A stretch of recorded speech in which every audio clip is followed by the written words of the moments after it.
بڑھتا رہے گا بڑھتا رہے گا. اسی وجہ سے نبی صلی اللہ علیہ وسلم نے ارشاد فرمایا کہ جب انسان مر جاتا ہے انقطع عملہ الا من ثلاث, مر جاتا ہے تو سب کچھ ختم مگر 3 چیزیں باقی رہتی ہیں. 3 چیزیں کیا رہتی ہیں باقی؟ نمبر 1 صدقۃ جاریہ, ایسا صدقہ کر دیا جس کے آثار چل رہے ہیں. درخت لگا دیا, کنواں کھود دیا, مسجد بنا دی, مدرسہ بنا دیا, یا طلباء پہ خرچ کر دیا مدارس میں, تو وہ جب تک نکلیں گے فارغ ہو کہ وہ پھیلتا رہے گا پھیلتا رہے گا پھیلتا رہے گا. تو پہلی چیز کیا فرمائی؟ صدقہ جاریہ. دوسری چیز ارشاد فرمائی ولد صالح یدعو لہ, نیک اولاد جو اس کے لیے دعا کرتی رہے گی. پھر اس اولاد کی اولاد ہوگی جو اپنے باپ دادا کے لیے دعا کرتی ہے, پھر اولاد کی اولاد, تو نیک اولاد. تو اولاد ہوگی تو نیک ہوگی نا. 2 بچے میں کیا پتا کہ نیک ہوں گے کہ نہیں ہوں گے. ایک صاحب کل مجھے ملے, کہہ رہے ہیں ایک ہی بچہ ہے اتنا نالائق. ان کہنے لگے ایک بیٹا ہے میرا بہت سخت تنگ کیا ہوا ہے, نافرمان ہے, یہ وہ, ایک نماز نہیں پڑھتا. میں نے کہا دوسرے تو پڑھتے ہوں گے نا, ان سے خدمت لے لی. کہنے ہے ہی ایک. میں نے کہا پھر یہ آپ کا, میرا قصور نہیں ہے بھائی, یہ میرا قصور نہیں, اب بھگتو. ہمارے نبی صلی اللہ علیہ وسلم نے فرمایا تزوج الودود الولود, ایسی عورت سے نکاح کرو جو کثرت سے اولاد دے تمہیں. اولاد کے معاملے میں بخل سے کام نہ لے, بہت بڑی ترقی کا ذریعہ بنے گی اولاد. دیکھو میں اپنے والدین کا 4تھا بچہ ہوں, میں بڑا نالائق ہوں, لیکن اگر میرے والد صاحب ابھی جو میں دین کی خدمت کر رہا ہوں مجھے دیکھتے تو خوش ہوتے نا کہ اچھا ہوا 4تھا ہو گیا تھا. کیا خیال ہے؟ اگر خاندانی منصوبہ بندی والوں کے مشورے پہ چلتے تو میرے والد صاحب کا جو علمی سرمایہ ہے جو آج لاکھوں لوگوں تک پہنچ رہا ہے وہ نہ پہنچتا, کیونکہ میرے دونوں بڑے بھائی عالم نہیں ہیں مجھ سے اچھے, مجھ سے نیک ہیں, عالم نہیں ہیں. عالم میں بھی نہیں ہوں لیکن ان سے زیادہ ٹوٹا پھوٹا علم ہے میرے پاس. تو وہ صدقہ جو اللہ اگر قبول کر لے, باقی اللہ ہی بہتر جانتا ہے کہ یہ قبول ہو رہا ہے کہ نہیں ہو رہا. تو لا تدرون ایہم اقرب لکم نفعا, اللہ فرماتے ہیں تمہیں معلوم نہیں ہے کہ تمہاری کون سی والی اولاد تمہارے لیے نفع کا ذریعہ بن جائے, کون سی والی اولاد تمہارے لیے فائدے اور نفع کا ذریعہ بن جائے, کسی کو پتہ نہیں ہے. اس لیے یہودیوں کی باتوں میں مت آیا کرو. تو سلیمان کیا عرض کر رہا تھا میں کہ کیا بات چل رہی تھی؟ ہاں, صدقہ جاریہ او علمی ينتفع به, یا وہ علم جس سے فائدہ اٹھایا جائے.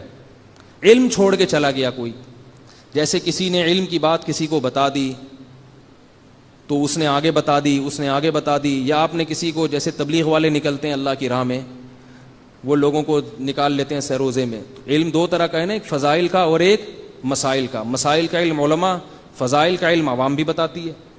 تو وہ پھیلتے پھیلتے وہ کیا ہو گیا کہ وہ, میں آپ کو عجیب واقعہ سناؤں. میں جو بیٹھا ہوں نا آج یہاں پہ, میرے استاذ جن کا جامعۃ الرشید ہے, اتنا بڑا ادارہ بنایا جس سے اللہ اتنی خیر کے کام لے رہے ہیں, وہ استاذ کیسے آئے دین پر؟ ان کے جو والد تھے, ان کے والد کو کسی غلط کیس میں جیل ہو گئی. ہوتا ہے نا کیس ہوتا ہے تو جب تک ثبوت ہو نہ ہو گورنمنٹ اٹھا کے جیل میں ڈال دیتی. وہ بری ہو گئے اس سے الحمدللہ, لیکن جب تک کیس چلا تو وہ جیل ہو گئی. جب جیل میں گئے ہیں, یہ بہت پرانی بات ہے, ان کے والد صاحب کا بھی انتقال ہو گیا, تو وہ جب جیل میں گئے ہیں تو جیل میں ایک ڈاکو ملا. وہ ڈاکو تبلیغی جماعت کے جو امیر تھے حضرت مولانا الیاس رحمۃ اللہ علیہ, ان کی صحبت اٹھائی ہوئی تھی اس ڈاکو نے. اب پتہ نہیں وہ صحیح ڈکیتی میں پکڑا گیا تھا یا غلط الزام تھا, واللہ عالم, لیکن وہ کچھ نہ کچھ ان کے پاس اٹھنا بیٹھنا تھا. تو اس نے جیل میں موقع غنیمت سمجھ کے میرے جو استاذ ہیں ان کے والد کو تبلیغ کرنا شروع کر دی. جیل میں تو کوئی بھی کام نہیں ہوتا نا, تبلیغ والے تو کوئی کام بھی ہو تو نہیں چھوڑتے آپ کو. اور جب آپ فارغ بیٹھے ہوئے ہوں وہ کہتے ہیں یہ تو بڑا ٹائٹ شکارا ہے, یہ بھی کچھ بھی نہیں کر رہا, ابھی اس کو پکڑو. وہ تو دیکھتے ہیں بھائی کون بندہ ایسا ہے جو مکھیاں مار رہا ہے بیٹھ کے, یہ اس کو تو پکڑو نا, اس کو کیوں چھوڑیں بھائی. تو وہ جیل میں ڈاکو بیٹھا تھا, اس نے کہا یہاں تو کوئی بھی کام نہیں ہے تو کیوں نہ اس پہ محنت کرو. یہ جو آیا بندہ ہمارا, محنت شروع کر دی. اتنا سمجھایا, اتنی محنت کی, وہ مان کے نہیں دے رہے تھے. تو ان کو سمجھایا اچھا تم جب رہا ہو نا تو جا کے ایک دفعہ حضرت مولانا کی خدمت میں بیٹھ جانا, تھوڑا سا کام سیکھ لینا.